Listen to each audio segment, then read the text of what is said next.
Desa Ketaon merupakan sebuah desa yang terletak di Kecamatan Banyudono, Kabupaten Boyolali. Desa ini memiliki wilayah seluas 204.000 hektar persegi dengan penduduk sebanyak 4.743 jiwa. Wilayah Desa Ketaon terbagi menjadi 9 dukuh. Salah satunya yaitu Dukuh Ketaon Tengah. Dukuh Ketaon Tengah merupakan sebuah dukuh yang berada di sekitar pusat pemerintahan desa.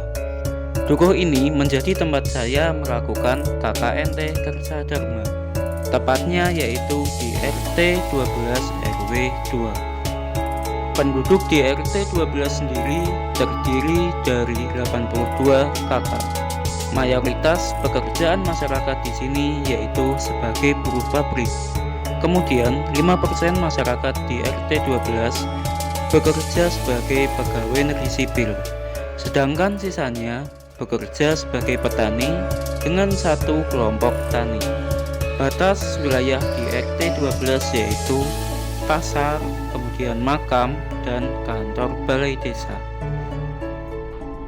Di Ketaon, sektor pertanian menjadi andalan warga. Setidaknya ada 4 kelompok tani yang tergabung dalam Gapoktan Anom Wiryo yang rutin mengadakan rapat setiap hari Selasa Kliwon.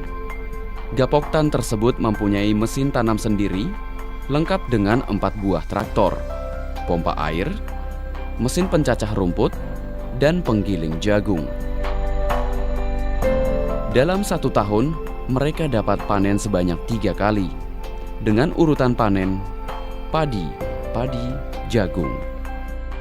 Koperasi tani juga telah ada mendukung usaha pertanian Ketaon dengan menyediakan bibit, pupuk, dan obat-obatan hama.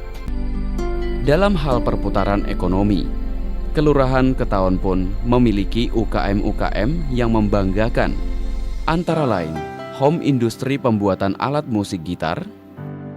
Pemasaran gitar ini secara online sudah menjangkau wilayah Jakarta, Bandung, bahkan sampai ke Taiwan. UKM pembuatan rengginang yang sudah beroperasi sejak 30 tahun yang lalu. UKM pembuatan keripik pisang,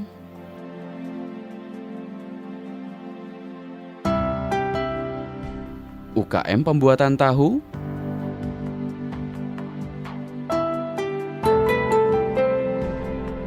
UKM pembuatan rambak dari terigu dan pati Pak Wagiman,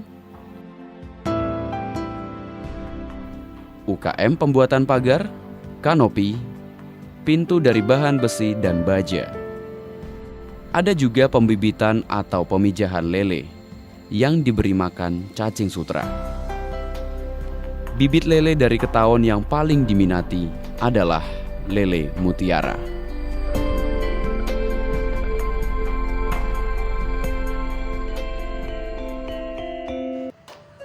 Kuliah Kerja Nyata atau KKN merupakan sebuah bentuk pengabdian kepada masyarakat sebagai upaya pembelajaran dan pengamalan Tridharma Perguruan Tinggi. KKN kali ini saya lakukan di Dusun Ketaon Tengah RT 12 RW 2. Sarana dan prasarana di RT 12 tergolong lengkap. Di sini terdapat sebuah lapangan sepak bola dan gor badminton sebagai sarana olahraga. Kemudian juga terdapat sebuah pasar sebagai pusat perekonomian di wilayah desa ini. Selain itu juga terdapat fasilitas keagamaan berupa masjid Al-Mujahidin dan musola, serta sarana pendidikan berupa SDN 1 Ketaon dan posyandu sebagai sarana kesehatan. Sebagai upaya untuk mencegah penularan COVID-19 di masyarakat dan untuk meningkatkan imun masyarakat, saya bersama tim inti melakukan kegiatan badminton bersama sebagai kegiatan olahraga untuk meningkatkan imun.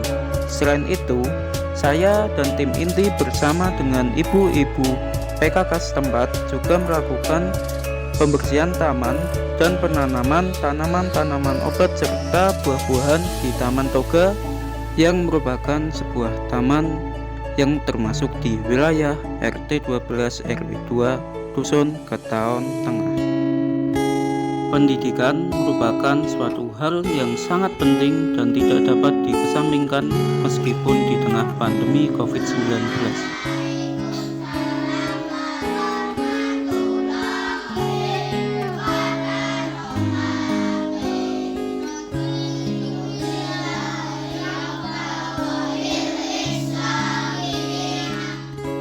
TPA di Dukuh Ketaon Tengah RT 12 RW 2 dilakukan di Masjid Al-Mujahidin yang terletak di RT 12 di Dukuh Ketaon Tengah.